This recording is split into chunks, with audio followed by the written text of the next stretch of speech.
Welcome back to Cookies for Breakfast. My name is Danny Lebrecq. My friend Suzie Hicks is the creator and host of Suzie Hicks, the Climate Chick. The series is the first of its kind, breaking barriers to demystify and inspire future generations. Suzie and I talked on January 11th, 2025. This past week, Los Angeles, California has been devastated by the worst wildfires of its history, destroying entire communities and displacing thousands of families. At the time of this recording, the fires are still burning and people are still coming together to help one another. Suze lives in LA. They were in a safe place and they were able to talk with us about their mission on and off screen and what they wanted to communicate to support children and their grownups in this shared moment of climate crisis. We're going to use a little bit of play to start off our conversation, going to go into our mind. Imagine you're in the grocery store and you've got the grocery cart, you've got a kid in your cart, and you're walking around, you're getting all the goods, and you turn down the old cereal aisle and you see box after box after box after box, and they're all facing forward, so you see the front of the cereal box. And there's classics. There's classics in there. There's the Cheerios. There's the Frosted Flakes. There's like the old school stuff, the stuff you grew up with, maybe Wheaties, stuff like that. And then you go a little bit towards the middle row and you see box after box after box after box of like the Lucky Charms and the Fruit Loops and those super fun cereal with cartoon characters and words that grab attention, like pop and wow and toy inside. And that's what grabs the attention. And then down on the bottom, we got the generic junk. And it's some of it might be pretty good, but really it's just doing variations of the most popular stuff in the middle for a cheaper cost. It's just copycatting. So you're walking down this aisle as a grown-up. Your kid's having a certain reaction to all of these boxes. You're having a reaction to all of these boxes. But side note, none of the boxes are turned sideways, so you can actually read the ingredients and see what's on the inside. It's just right. So you're in that experience. I was recently in real life in the grocery store with my kids, and I thought this is so similar to the world of streaming and YouTube and thumbnails and how difficult it can be to make a choice and how manipulated we are in making our choices and how unusual it is to find something new and good, like truly new, not just a variation on the theme that sells, but like something really new. Long walk down that cereal aisle to say, what's your favorite cereal? Honey Bunches of Oats. Is that true? Yes. It can change. Oatmeal Crisp. Sorry, that's Oatmeal Crisp, my favorite. When was the last time you had a bowl? A long time ago. Yeah. Years. We have Honey Nut Cheerios ready to go. Nice. Classic. You're a classic. You are. You're a brand new. You are without doubt a brand new classic. You are not a generic version of the most popular thing. You're not another version of Blippi. Oh, God. You're and I'm not throwing Stephen John under the bus. I'm really not. I say that line all the time, which implies that I am, but I'm not. I see so many creators out there that just copycat because they want to be seen. They're artists. They want to sustain their work. And a shortcut is just do the thing that's already popular. Mm-hmm. And in many ways, we're conditioned for that. We're encouraged to do it by those with power because they benefit from it.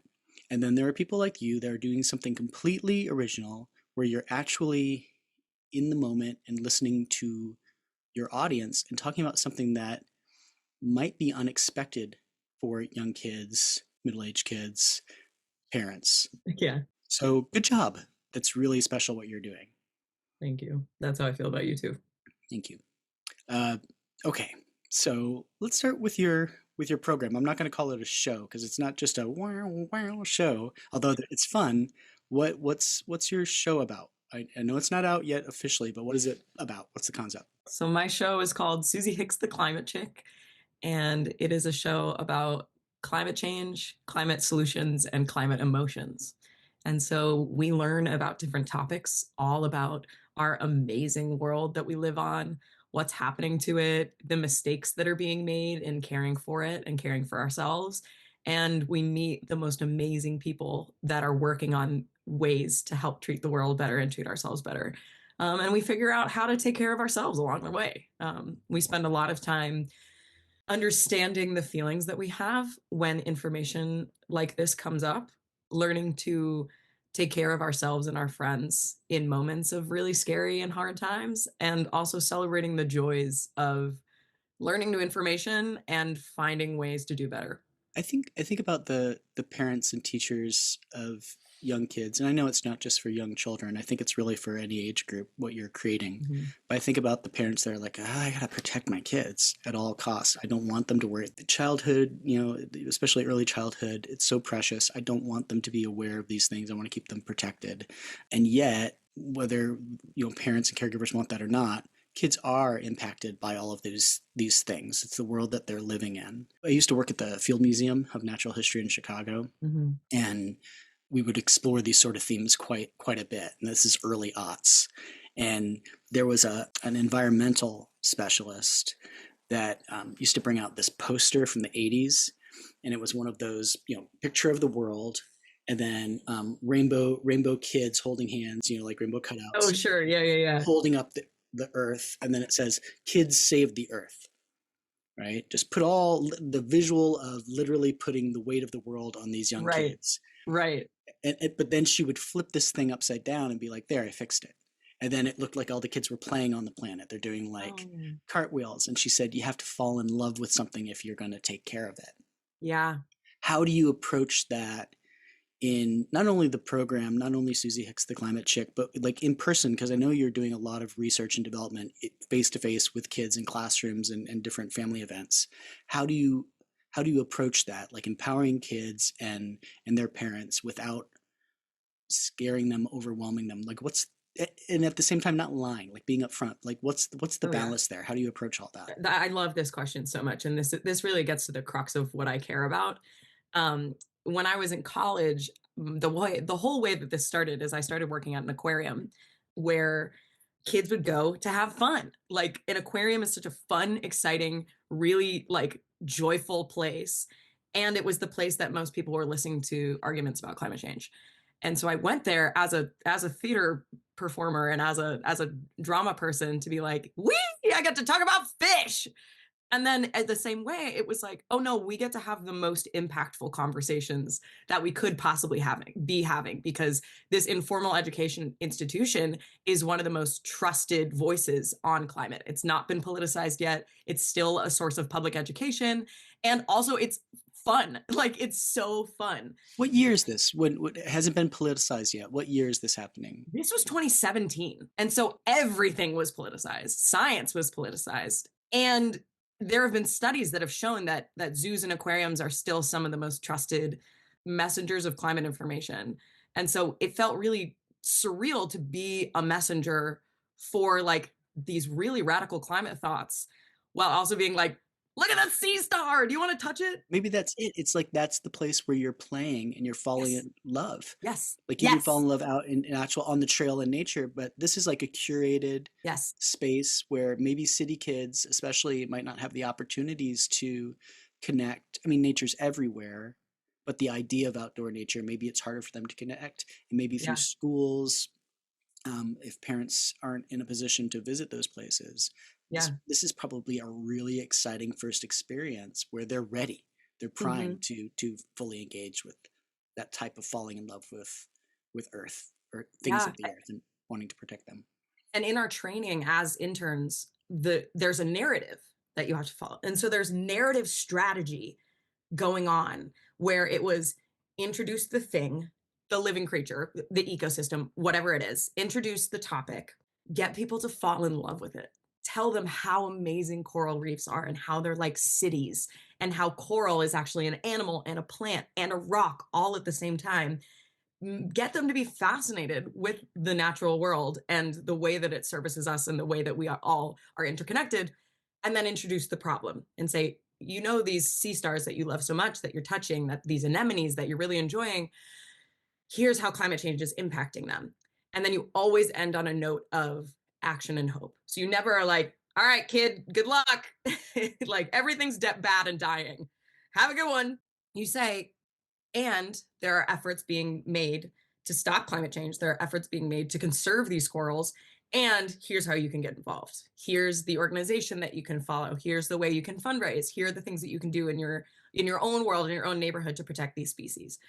And so working at the aquarium changed my life. Like that is the whole reason that I am the way that I am right now. And it led me to write my undergraduate thesis on this term about ecophobia and the way that environmental issues are communicated to children. And so, in order to graduate with my scholarship, I had to write like an 80-page paper on some topic, but I got to choose whatever topic it was. And so, I narrowed it down to the ways that we are talking to kids about environmental issues through popular media, through cartoons and through kids' movies and stories, and how in like a lot of Western media, it's like good guy fights bad guy, Yes.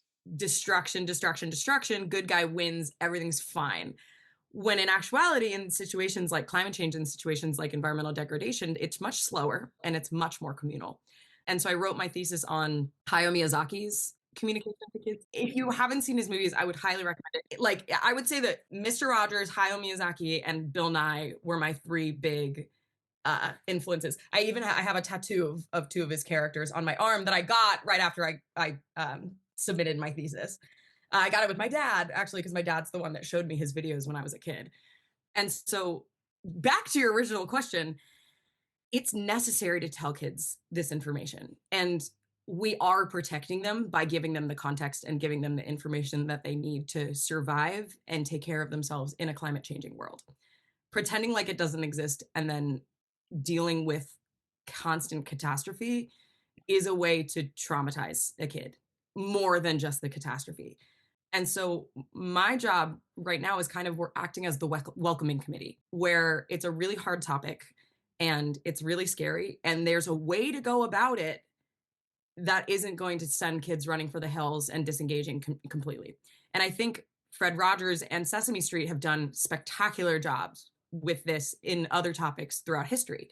They've talked about death, they've talked about divorce, they've talked about like intercommunity violence, they talked about assassination. These are all topics that people are like, "Oh my god, I can't talk to my kids. I want to pretend like this doesn't exist." But the reality is that these things are happening every day in the world. There is war, there is famine, there is abuse. And how do we talk to kids about it? Yeah. And so for me, this feels like my a great vocation to say, this is the reality that we're growing up in. How can I make it as engaging as possible to allow kids to set those priorities earlier and earlier and earlier so that when they're adults, they're well informed, they understand how to take care of themselves, they know what an AQI is, and they are able to address the fact that everything is connected, both in problem and solution. Real quick, I have to be vulnerable for myself and maybe for some of our listeners. What does AQI stand for? It's the air quality index. So right now I'm coming to you from LA where there's a lot of fires happening right now. And also it's one of the most polluted cities in the country. Air quality index is basically the amount of stuff that's in the air. And I honestly didn't even know it until this year. And now I've become like an evangelist for it because every day at my school, we now check the AQI in order to go outside. And if it's below 50, it literally means like how many pollutants are in the air, like how much stuff that you would be breathing in. And so if it's under 50, that's okay. But anything above 50 is like not great to be breathing in. And so this whole week with the wildfires and everything, my coworkers have been texting me and parents have been texting me being like, what do I do about air quality? And so understanding this kind of basic literacy of where you live and how to live safely, not even sustainably, just safely where you live has been really important, especially in these catastrophes. People are buying air quality monitors. I'm doing a citizen science class or community science class, I prefer to say, because it's not just about being a citizen, it's about being just a part of the community. Where every day we're going to be monitoring the air quality. We're going to be monitoring the temperature, the weather, the air quality. But now it's also an emergency response tool for us at the school because we're, 8 miles away from where the fire is. Yeah. And a bunch of people lost their homes. The date today is January 11th, 2025. Where are you in the world right now, physically? I am in Los Angeles, California, in my apartment. Where are you emotionally? Emotionally, I'm in Altadena and the Palisades, because that's where all of the destruction from the fire is. You use the phrase "good guys, bad guys." Mm-hmm. And especially here in the United States, we're conditioned really early through our media of these extremes. You're either good or bad, right, wrong, this side, that side, and if you have different thoughts, ideas, and feelings from one another, you're in conflict. And it's this old manipulation technique, sometimes intentional, sometimes not, just learned behavior stuff to maintain power, to divide people, and you can control them a little bit better instead of seeing the realities of what's around us, that people are way more than just good or bad. Where each single one of us are incredibly complicated. We make mistakes. We try again. Sometimes we hurt people. Sometimes we don't. We all have the opportunity to become better or worse, and it's this ongoing journey. You listed all of these big classic shows, Rogers and Sesame Street, and the things that they faced during their time as artists. I've been thinking a lot about that. As artists and educators, we're supposed to reflect the social moment and serve it, and even if it's unintentional for ourselves, we live in this moment, so it's going to come through in our art, and we will have actual influence beyond just being an influencer and selling some junk, but actually encouraging people to think critically and with compassion for themselves, instead of think what I tell you to think. It's more, the world's complex. There's continuous subliminal conditioning and commercialism and the propaganda and all this stuff again and again and again. It's happening right now, real hard, in the face of the obvious problem is right in front of us, and the big powers that be are manipulating. And even with them, beyond good or bad, like there's always root causes of behavior. One of Miyazaki's movies is called Princess Mononoke, and it's actually the movie that I have the tattoo for, and it's the movie I wrote my thesis on, or it's one of the two movies that I wrote my thesis on. The other is Nausicaa of the Valley of the Wind. And in the movie, there is a woman, she has housed people who are ostracized from society. So the character of Lady Eboshi is socially a hero because she is housing lepers and prostitutes, and she is giving them jobs, she is giving them places to stay, she's giving them community. She has, opened her heart to make life better for a lot of people.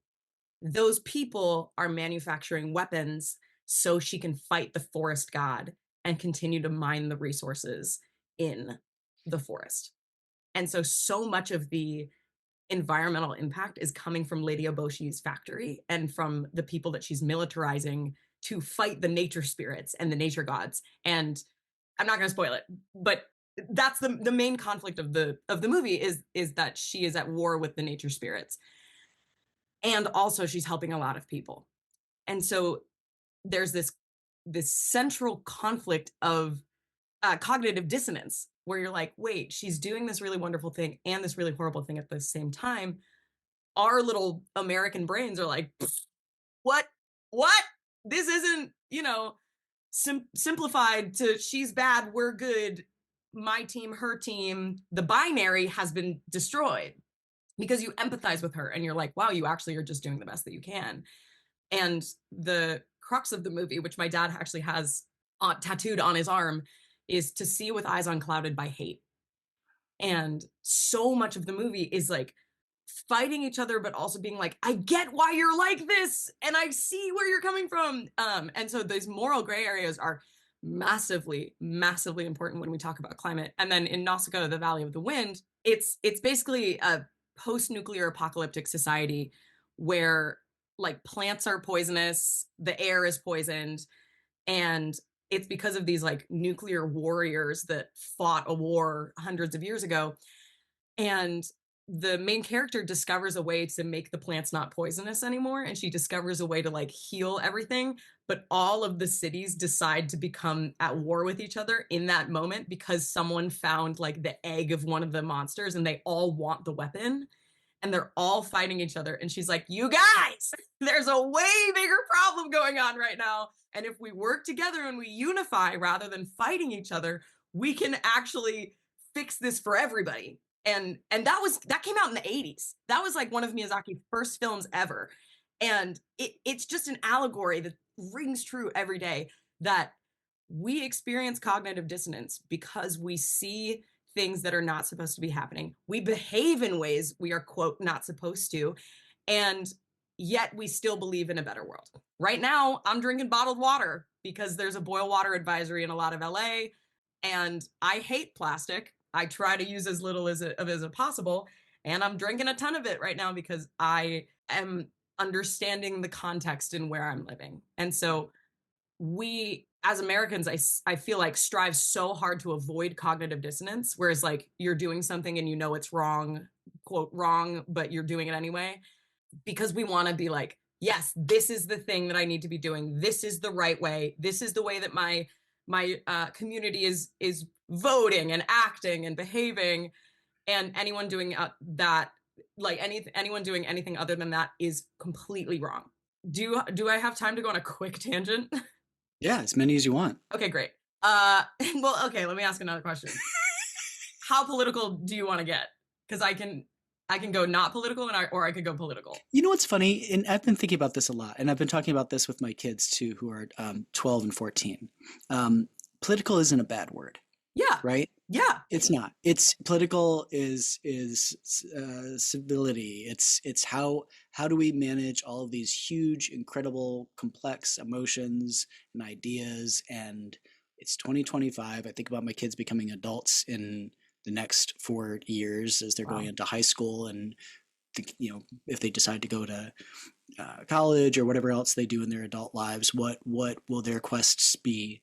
And I want them to know that all this division it's manufactured, and if we're going to, as a society, a larger society, not just in the States but around the world, if we are going to maintain growth and understanding and take care of our home, our greater home, we need to think really critically and with compassion and not be afraid to talk about stuff and not just play for the team we've been assigned to. Mm-hmm. Yeah. Like we're born into all of these things, the way we look on the outside to the sound coming out of my face and your face right now, like that's all stuff we were born into. But the to quote some more classic kid show hosts, the invisible essential, like that deep down inside that has so many beautiful names and throughout all of our cultures, like connecting with that, I think is the thing that's going to, if not save us, like it's a movie, good, bad, right, wrong,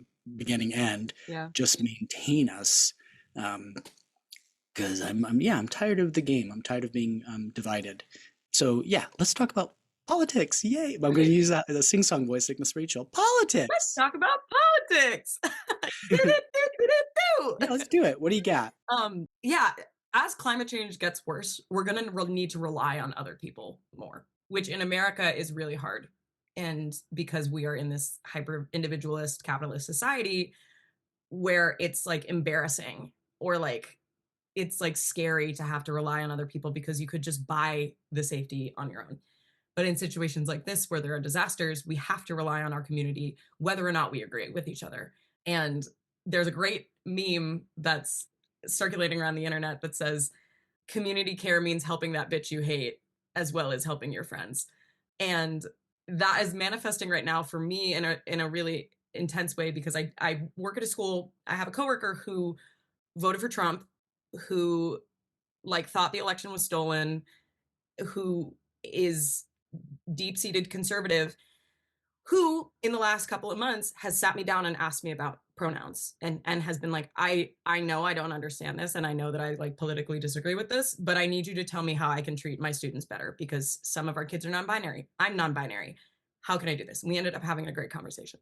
Right now, this week with the fires in LA, he has been like a hero. And as you know, as much chagrin as it gives me to say that, he has been an absolute hero. He has saved people's homes from burning down because he has driven into the neighborhoods and hosed them down while the fire chases his car. He's been the one sending updates from the field. He's been the one that I've been relying on the most for information because I was out of town until today. And he is the person I texted the second I landed in LA saying, how can I help? What do I do? He was like, this family needs this. This family needs this. I'm going here. I'm taking care of these people's kids. And I disagree with him wholeheartedly politically, and we can get into the reasons that I do because of climate change. But in this moment, he is my ally, and he continues to be my ally because community is the number one solution right now. For me, in my opinion, in terms of climate, community is the number one solution. And that requires conflict resolution, and that requires cohabitation with healthy boundaries and with healthy disagreement. And I before people are like, just enable Republicans. I'm like, no, no, no. That means like not enabling and setting healthy boundaries and communicating when you need to, because there have been moments when I've been like, hey man, quit it. Hmm. But at the same time, I'm like, we are allies and we are teammates in this fight against the massive destruction that's occurring to our city and our community. Yeah. I think about language a lot and the things that the meaning that we assign different words and what they used to be and what they mean now, what they might mean in the future. What Republican meant, 50, 60 years ago compared to today. I think about being a kid show host like you, and I don't know about you. I get so many emails from people and DMs and sometimes old fashioned letters in the mail from kids and drawings like that sort of thing. My doodle buddies, I call them. They just send me a drawing, I send them a drawing back. I love that. But it's a lot. Highly recommend it. Feels great. But I'm also getting these messages from adults that have never met me that on one extreme feel deeply connected with me as a friend, and sometimes in a way that's very overwhelming, and those that see me as an enemy sometimes Mm-hmm. that can be very overwhelming and scary.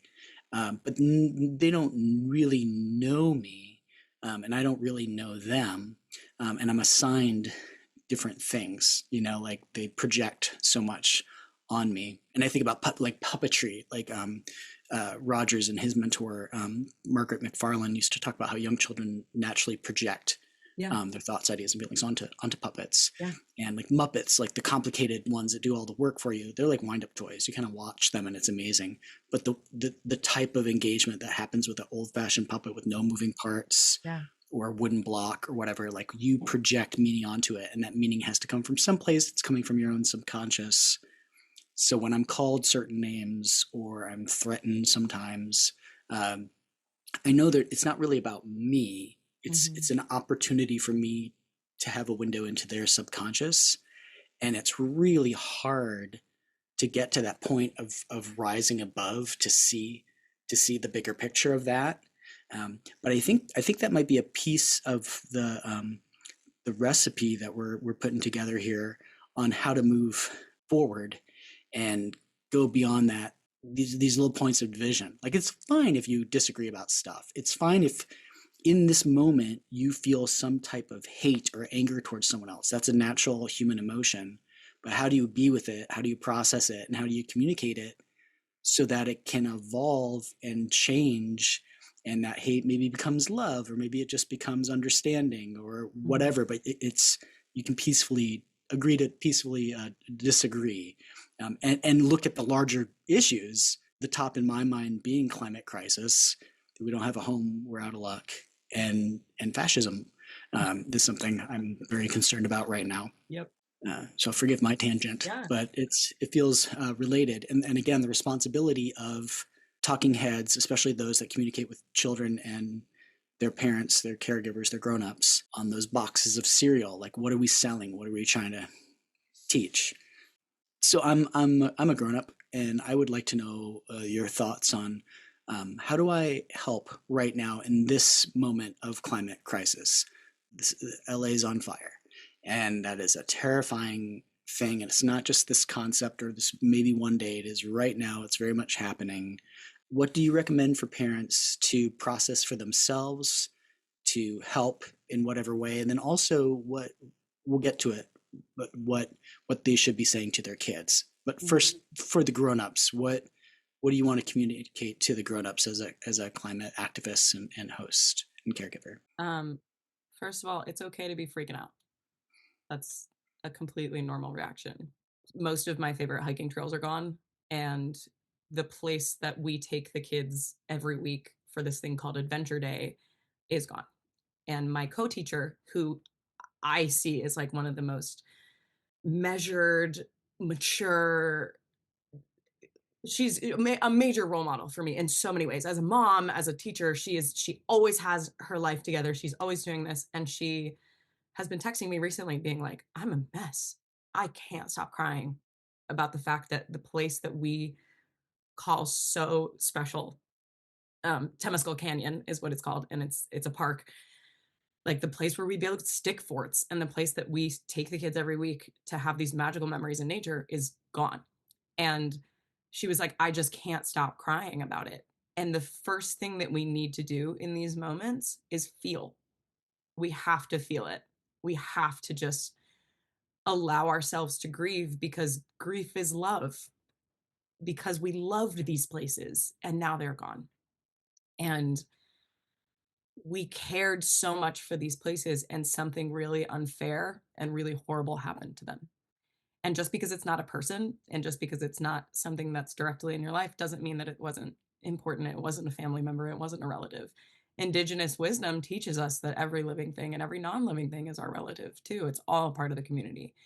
And so there's this term called solastalgia, which is grief and nostalgia for something that is no longer there. And I grew up having that a lot in New Jersey, where I'm from, because forests all around me were being bulldozed to make McMansions and luxury housing developments. And so I drive past all these neighborhoods that used to be forests, and I feel that. And especially after a climate disaster, that's a really common feeling of being like, wow, I actually used to spend a lot of time here. I've been texting my friends who have visited, who are on the East Coast and, don't really have a lot to do with LA, and be like, hey, remember that hike we did together? It's on fire. And saying that these memories that we have are important, and the places that our lives take place have a role in our lives as much as any other character. And so the first thing is to feel your feelings. Feel angry, feel scared, feel sad. This morning, my roommate was like, I can't focus on anything. I can't even play one video game at a time. I'm just flipping. I don't know what's going on. And that's a completely normal reaction to have when everything is chaos. Yeah. Is your mind is going to feel like chaos too. And so feeling those feelings is important. And then the second thing is letting those feelings spur you into action. Not too fast. That's a problem that I have, is I'm like, what do I do? And I'm like, whoa, whoa, whoa, whoa, whoa. It's okay to be freaked out. And even today, Danny Joe, you were like, hey, if you don't have the space for this, it's okay. And like, I slept for 12 hours, woke up, brushed my teeth, and came here because that's all I had the capacity for. Because I'm grieving and I'm traumatized too, but we can't just let this happen and continue to happen. This didn't have to happen, and it doesn't have to happen again. And so one of my favorite kind of mantras in the climate space is that action is the best antidote for despair. And I truly believe that. And I truly believe that community-led action is what's going to help us out of this nasty, nasty thing. At the end of every episode of our show, our tagline is solutions are everywhere, especially when we work together. Because it's true. There are people out there fighting so hard against these systems of fascism and against these systems of fossil fuel capitalism and destruction and greed and profit. And they're not getting the moment in the sun that they need. And they're not getting the funding that they need. And they're not getting the public support, the political will that they need. And so everywhere in the world, there are good people doing this work. Everywhere. There's not a corner of the world where someone isn't trying to make it better. And that's a beautiful thing about humanity, is like, we wring our hands so much about being like, humanity did this and humanity is bad for the environment. But it's not true. It's not true. Colonialism is bad for the environment. Capitalism is bad for the environment. Greed and corporate overlords are bad for the environment. And like a certain number of rich people are bad for the environment. And they've created these systems in which we're participating that are bad for the environment. Humans lived for hundreds of thousands of years on Earth without this happening within the last 100 to 300 years is what has been the really big issue. And so this is something that I think adults and kids need to hear, is that humans intrinsically are not bad for the environment. The mistakes and the decisions we've been making in the last couple of 100 years are bad. And so it's not, and again, it's not we are good, we are bad. We are making mistakes. And again, we is hard to say. It's like ExxonMobil is making bad choices. And like those are the things that are impacting us. And so it's not our fault, but it's our responsibility to fight against it. And have you seen The Wild Robot? Yes, Yes. we have. That's the most powerful piece of media I've seen in years. And there's a line, I'm going to botch it, but the essence that stuck with me is like, what happened was not your fault, but what you did to fix it is everything. Climate change is not our fault. We just got here, and kids specifically really just got here. Right. But what we are doing to stop it is everything. For a young kid coming back to climate crisis, this moment of the fires, what do we say to the child? What are some of the things we can say to the child? Yeah. What do you want to say to young children who are hearing about this Yes. in the news, or maybe they're directly impacted by it? Like, what do you say? On Monday, I'm leading a kind of a grief workshop at my school for families that were affected by the fires. And I've been thinking a lot about how I want to approach it. And right now, the first thing is you are safe. And the adults in your life are doing their absolute best to ensure that. And so you can trust the adults in your life to make sure that they're making decisions that are keeping you safe. Nowhere is there a guarantee that everything is going to be okay, but the interpersonal trust is really important in moments like this, of saying, I can rely on other people. I can rely on my parents. I can rely on my teachers. I can rely on my community at large to care for me and keep me safe. I think those are things that I really needed to hear as a kid. And those are things I really need to hear now, of like, there are people looking out for you, especially as the climate changes.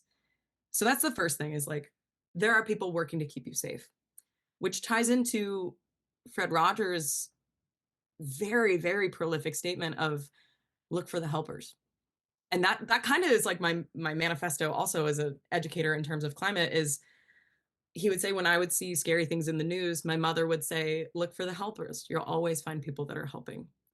And when we think about climate change, this is an immensely important topic, of saying, who are the people trying to make this less bad? There are a lot of people making it worse, but who are the people trying to make this less bad? So, my coworker that went and helped people's houses, I'm really looking to him right now, because he's shown himself to be a leader in this moment. Firefighters, people who are running donation services, mutual aid networks. These are all people that jumped into action like moments after the blazes began, to be like, what do you need? How can we help you? And so we can focus on the narrative that everything is horrible and that there's nothing to be done. Or we can see the destruction, we can see the horror, we can see the pain, and we can look at the people that are helping, and looking at the people who are not just sitting in their house wringing their hands, but the people who are tangibly making this impact less horrible for real people. Another thing is control what you can control. For kids, that means like disaster preparedness, essentially. Like really saying, okay, let's look at our risk factors. Let's look at what natural disasters are we at risk for. And as the climate gets worse, it becomes less predictable, because we had a hurricane and an earthquake on the same day last year. And like now the East Coast is on fire. So it's less predictable now as the climate is kind of breaking down. But taking a look at your risk factors in your area, being like, what are we at risk for? Are we at risk for a flood? Are we at risk for a fire? Are we at risk for an earthquake? Like, what could we need to evacuate from? And being prepared for that, of saying, okay, what trusted friend could we go to? Where are the local evacuation centers in our area? And then creating a go bag, which is important documents, medications, some food, water, some clothes, a really important stuffed animal if you need it. So controlling what you can control and disaster preparedness. And then finally, becoming a helper is really important because you can look for the helpers. But I think the most important thing for me in my journey of becoming a climate educator and becoming, a talking head has been feeling like what I do matters. One of the greatest prides of my life or when I engage in activism and it works, like helping legislation get passed because I made a documentary. Oh my God. Helping kids cope because I made a TV show. Oh my God. The things I do matter. And I think kids, especially in this day and age, need to learn that the things they do matter in a positive way as much as in a negative way. So finding a mutual aid group and volunteering for it, finding a donation center and doing a fundraiser for it. Not only are there good people helping, you can be one too. And that is such a beautiful thing. And it connects you to other people. It connects you to your community who may help you when you're really struggling, who may be there for you during a disaster, who you can rely on. Because in this hyper individualistic world and in this world where it's like every man for themselves, bootstraps yourself up to the American dream, we're so wary of community. We're so wary of all the things that bring us together when really that's the thing that's going to save us is togetherness. And also it's okay to feel freaked out. Just like I said to the adults, it's okay to feel freaked out for kids. And I think on Monday what I'm planning to do is to hold space for the grief and the horror and the fear. Well, first to say you're safe, you're here, you're sitting in this room, but then say it's really horrible what happened. How are you feeling about it? What do you miss? What is the thing that's scaring you about this? Bringing light to the fear, bringing light to the darkness that we are so scared to talk about, and then centering in what are we grateful for right now? What has been something that you've seen in the last couple of days that has made you feel hopeful or taken care of? Or like, what did someone do to make you feel better or safer? Because for me, in the wake of this tragedy, the tears are not coming from as much. I mean, I am crying about how sad it is and horrible it is, but they're not coming as much from the destruction as they are from the response. Because the community response to this fire has been unprecedented as the fire itself. There has been just an amazing outpouring of support of people just jumping into action and taking care of each other. And I'm devastated for my city, but I'm also like in love with my city more than I ever have been because I've seen the capacity of people to care. And like, I feel proud. I feel relieved. I feel grateful because we're helping each other. And in the original show that I created, which is the song is on YouTube, you can check it out. It's a song called Lift Together. And we wrote it not in the wake of any climate disaster, but just kind of about climate change in general. And the chorus goes, all around, I see people helping people put back the broken pieces. All around us are hands helping hands. It's so amazing how far love reaches. Nothing's too heavy if we lift together. When I look around, I feel so much better. And I've been thinking about on Monday, teaching the kids the chorus of that to be like, we can see horror, but we can also see such great love.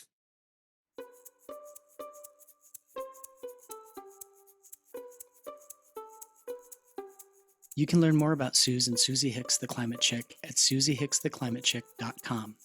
Be sure to follow them on social media for a variety of resources.